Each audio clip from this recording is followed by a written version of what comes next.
বিকাশ ভবনের সামনে অশান্তিতে অভিযুক্ত চাকরিহারাদের বিরুদ্ধে কোনো রকম পদক্ষেপ কঠোরভাবে করা যাবে না, স্পষ্ট জানিয়ে দেওয়া হলো হাইকোর্টের তরফ থেকে। সেই সঙ্গে জানিয়ে দেওয়া হলো মধ্যশিক্ষা পর্ষদও কোনো রকম পদক্ষেপ করতে পারবে না।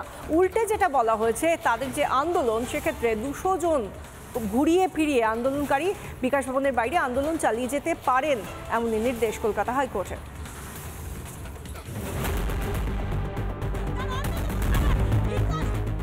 চাকরিহারাদের অভিযানে গত 15ই মে এইভাবেই উত্তপ্ত হয়ে উঠেছিল বিকাশ ভবন চত্বর।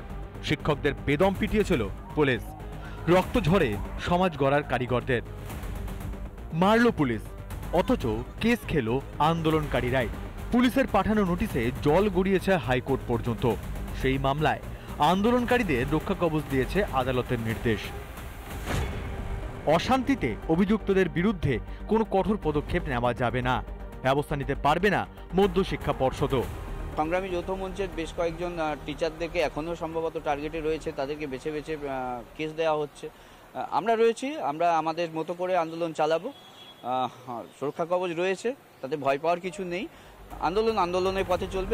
এরই পাশাপাশি বিচারপতি তীর্থঙ্কর ঘোষের নির্দেশ, ঘুরিয়ে ফিরিয়ে 200 জন অবস্থানে বসতে পারবেন, অবস্থান করতে পারবেন বিকাশ ভবনের উল্টো দিকে।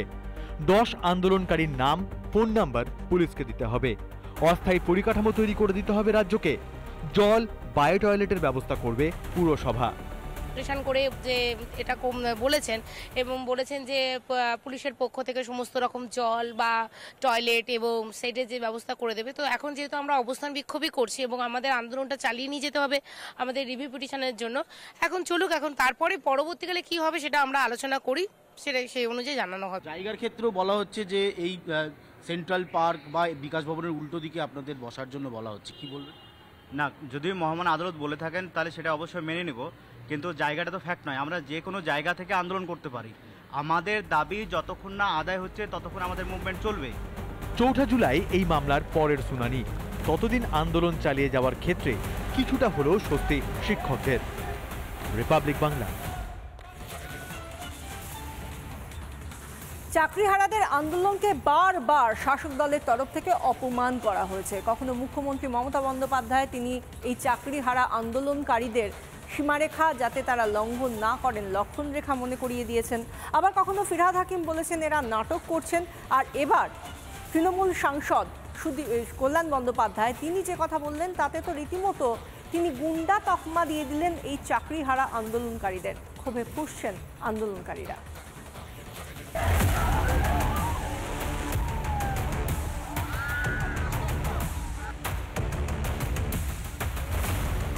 আমি কিছু বলার ভাষাই নেই।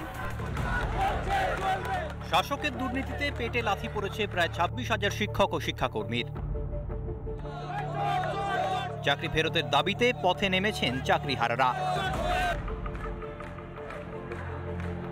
আর পথে নামতেই জুটেছে পুলিশের লাঠি।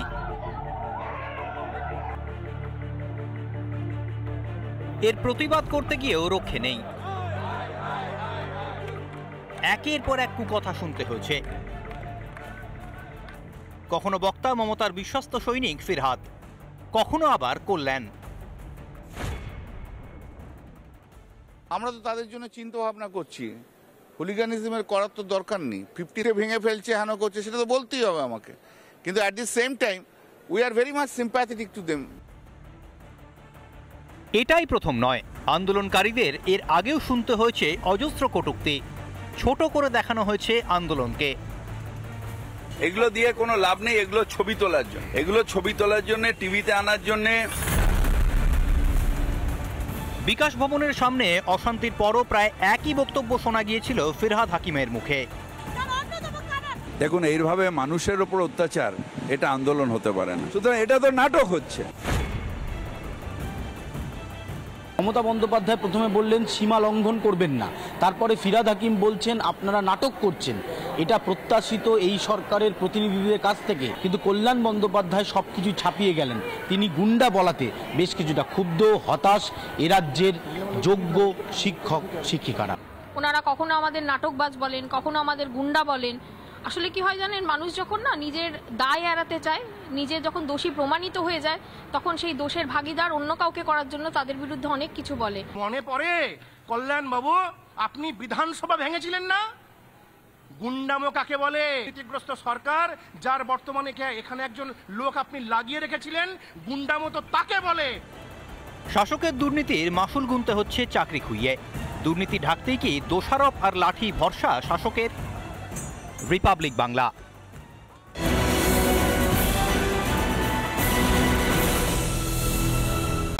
নানা ধরনের কন্টেন্ট দেখার জন্য লাইক করুন, শেয়ার করুন আমাদের ফেসবুক পেজ, সাবস্ক্রাইব করুন আমাদের ইউটিউব চ্যানেল। পাশাপাশি অন্যান্য ব্রেকিং নিউজের জন্য অবশ্যই চোখ রাখুন রিপাবলিক বাংলায়।